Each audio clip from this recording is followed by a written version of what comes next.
All right, they're doing a briefing on Whitmer's, plot to kill her or whatever. Listen to one of the guys' names, the FBI guy. District of Michigan, Matthew Schneider. Any moment now, we will have the FBI Assistant Special Agent in Charge, Josh Hoaxhurst, and we have Michigan. The guy has hoax in his name. He works for the FBI. He's on this breaking news case. You know they love their play on words. The guy has hoax in his name. Assistant Special Agent in... Unless he doesn't and she messed up and she's just used to saying hoax and just wanted to call it a hoax. In Charge, Josh Hoaxhurst, and we have Michigan State Police Colonel Joe Gasper. The interagency effort represented here in tandem with my office culminated... Hoax. Alright, so that guy's name doesn't have hoax in it, but she still called him Hoaxhurst? She's about to say his real name here? Continue with my remarks. I see that FBI Assistant Special Agent in Charge, Josh Hoaxhurst, is here. That's weird, you got it right. You called him Hoaxhurst here, but before you called him Hoaxhurst. Why'd you drop the hoax word during a big, huge breaking news event? To bring him up for a few remarks. It's kind of weird. I never understood why they would have to read off of a script. They're an FBI agent that was just a part of this story. They should know everything with the case. But as usual, they're reading off of a script. An operation of this scope cannot occur without the assistance of law enforcement agencies, large and small. We're incredibly proud of the work of our agents, task force. He's struggling with it too. I just don't understand. It'd just be easier to just go off the top of your dome, right? Since you just experienced all of this last night and you're the lead person. So you got to have experience and you should be used to this. So why are you reading off of a script? Force officers, their black and white tie, and law enforcement partners during last night's operation and throughout the course of this investigation.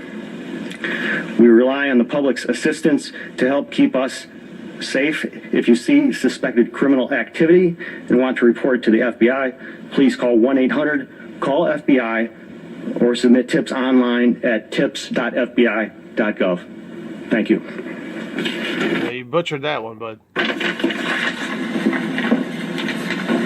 Make sure you put your mask back on. She comes up and takes her mask off. What is the point of this? This is stupid. Well, with that, I just want to do a few things. First of all, I think it's important to give a shout out, at least to my staff, since I have the give some shout outs. Can I get some shout outs? Ability to do that since we're in our home offices here. And I just want to, with deep gratitude, thank Solicitor General Fadwa Hammoud, Chief Deputy Christina Grassi, Chief of our Criminal Division. Who are all these people that you're thanking? People who helped make all of this possible? Not the thwarting and stopping the plot, but making the whole thing possible. Danielle Hageman Clark, John Pallas, our first assistant in our criminal division, the head of our hate crimes division, Sunitha Dadama. Because, this just happened last night, and you guys have all of this information. You've already charged these people. It's just weird because, another case would take a day, couple days, a week to get this kind of information. But you guys have all of this just ready to go. And Tom Fabus, who is the chief of our investigative unit. So I wanted to say thanks to all of you. And in addition, of course, it's always important, again, to reiterate that a criminal charge is merely an allegation and the defendants are presumed innocent unless and until proven guilty. But with that, I want to thank everyone up here in law enforcement and everyone who participated in this matter and who will continue, of course, to participate in this matter. Participate? For their incredible efforts, their very brave efforts over the course of the past many months, and to say to them that your efforts have left the people of this state safer. Aren't these guys kind of sitting close? And the instruments of our government strong. Like, what's the point of having this guy here and that guy there when there's a dude, butt fucking you from behind? And I know that I speak on behalf of Michiganders all across this state when I say that we are grateful and we are indebted to you for your actions. How do you know, though? Like, how do you know everyone feels the exact same? So, thank you very much. You gotta put your mask back on.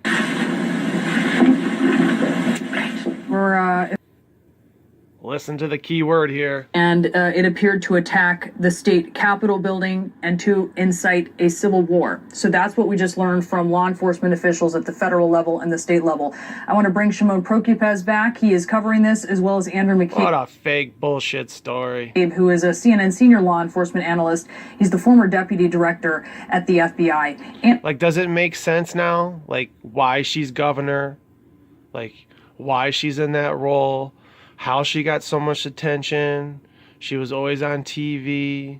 Like, they kept using her and getting her, like, everyone started to know who she was all around, not just in Michigan, but all over.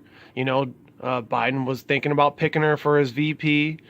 It's all by design, because all of that was to condition you and get you ready for this big story that she's a part of. Andrew, to you first, just take us through what is the most important thing or things that you heard during this press conference out of Michigan. Sure, and thanks very much for having me, Brianna. This is really an incredible example of what the FBI does best with its JTTF. Which is what? Plan and stage hoax events? Partners on the Joint Terrorism Task Forces. I can tell you from my own experience of having dealt with literally dozens and dozens of similar plots during my own time in the FBI, that this plot has all of the hallmarks of a very, very serious and dangerous situation that we are all fortunate that the FBI and their partners have gotten in the middle of. So a couple of things really reached out to me as I listened to the conference, and I'm just referring to my notes here. First, I would point out that this is yet another violent group plotting a violent act that is related to Donald Trump. The FBI was able to uncover because of their presence on social media. So, like, you know, that's where this is going, right? These aren't Biden voters and supporters that did this. Like, this will be pinned on Trump. They'll bring his name up with this. Going onto social media and here's the mug shots. 3 of them have brand new MAGA hats on. Interacting with these folks where they talk in their groups continues to be a very, very important way for the FBI. Right, which is why we got to get online and stop those groups of people that are talking bad about the government. We've got to censor them. All part of it. FBI and our law enforcement folks to keep us safe and to prevent these acts from happening. It was also interesting to me that they indicated the use of undercover agents. So that is a time. What the fuck is this guy doing? It was also interesting to me that they indicated the use of undercover. He's got a wedgie? Agents. So trying to get that wedgie out of his butt crack. That is a time test. He did it. He did the no hands, pull the wedgie out. It was also interesting to me that they indicated the use of undercover agents. So that is a time shrug the shoulders and all tested and very reliable way for the FBI to figure out very early if what they're seeing on social media is just, false puffery and bravado, or if in fact it is a legitimate plot that is in action. And ultimately, you may. And right on cue. Political discourse angle goes. I don't think you could possibly overstate this. So let's think back just for a minute. We know that in 2016, one of the Russians' primary objectives was to sow exactly this sort of sentiment: discord, chaos, distrust in each other and in our democratic process. We also know from what the intelligence folks in our country have told us in the last few weeks that they are continuing that same campaign. But let's not be mistaken here, Brianna. The person most responsible for fomenting this sort of unrest, this sort of division, Yes, tell us why someone plotted to kidnap and kill Gretchen Whitmer. Whose fault is it? Sort of violence in this country right now is the president of the United States. The Russians simply have to amplify the messages that President Trump is putting out on a daily basis, constantly berating the Democrats. Do you see where they're going with this story? This is how you know it's fake. 100% fake story. Democratic process, claiming it's a rigged game, claiming it's replete with fraud, all of which we know is false. But it is Oh, yeah, it's false. exactly that sort of rhetoric that causes extremists to feel like now is the time to take action. It serves as a sort of trigger for folks who are already violent, maybe unstable, pointed in that direction anyway. Gee, I wonder how they got violent and unstable.